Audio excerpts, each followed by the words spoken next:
காரைக்காலில் மேல ஓடுதுறையில் இயங்கி வரும் ஜெயபிரகாஷ் நாராயணன் கூட்டுறவு நூற்பாலையில் 500க்கும் மேற்பட்ட தொழிலாளர்கள் பணியாற்றி வருகின்றனர். இந்நிலையில் இங்கு பணியாற்றி வரும் தொழிலாளர்களுக்கு கடந்த 3 மாதமாக சம்பளம் வழங்கவில்லை என கூறப்படுகிறது. இதனால் தொழிலாளர்களின் வாழ்வாதாரம் கடுமையாக பாதிக்கப்பட்டும் இதற்கு உரிய நடவடிக்கை எடுக்கப்படவில்லை.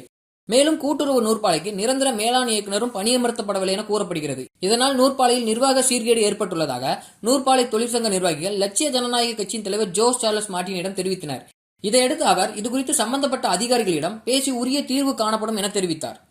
இன்று காரைக்காலுக்கு வருகை தந்த லட்சிய ஜனநாயக கட்சி தலைவர் நிறுவனர் திரு ஜோஸ் சார்லஸ் மார்டின் அவர்களை சந்தித்து ஆலையில் ஜெயபிரகாஷ் நாராயணன் கூட்டுறவு நூற்பாலையில் 3 மாதமாக சம்பளம் வழங்கவில்லை என்ற கோரிக்கையும் ஆலையை சிறப்பாக நடத்துவதற்கு ஒரு நல்ல நிலையில் ஒரு ஏற்பாடு செய்யவும் மேலும் EPF கட்டவில்லை என்ற தொழிலாளர்களின் பல கோரிக்கையை தலைவர் அவர்களிடம் எடுத்துரைத்தோம். காரைக்கால் மக்களுக்கு 5 தொகுதியில் உள்ள அனைத்து குடும்பங்களும் அங்கு வேலை பார்த்து கொண்டிருக்கிறார்கள். அவர்களின் வாழ்வாதாரத்தை பாதுகாப்பேன் என்று தலைவர் அவர்கள் உறுதி கொடுத்துள்ளார். அவர்களின் தலைமை ஏற்று இந்த தொழிற்சங்கத்தை சிறப்பாக நடத்தவும் ஆலையை சிறப்பாக வழிநடத்தவும் செய்வோம் என்று தொழிற்சங்கம் சார்பாக நாங்கள் உறுதியளிக்கிறோம். இங்கே ஜெயபிரகாஷ்ங்கிற மில்லு ஊழியர்கள் ஒழுங்காக சம்பளம் கொடுக்காம, அதுக்கு நிரந்தர மேனேஜிங் டைரக்டர் அரசாங்க சைட்லேருந்து போடாமல், அவங்க வேலை செஞ்ச 3 மாதத்துக்கும் சம்பளம் இல்லாமல் அவங்கள அலக்கடிச்சிட்ருக்காங்க.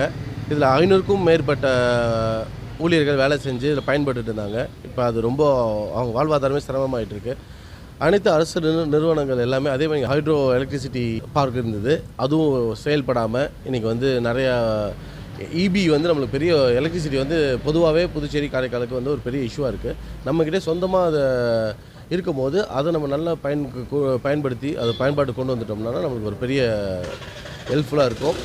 எங்கள் சங்கத்திலேருந்து லட்சிய ஜனநாயக கட்சி சார்பாக நம்ம இண்டஸ்ட்ரியல் சங்கம் நம்ம சங்கத்தோட தலைவர்கள்லாம் நம்மக்கிட்ட கோரிக்கையை வச்சுருக்காங்க.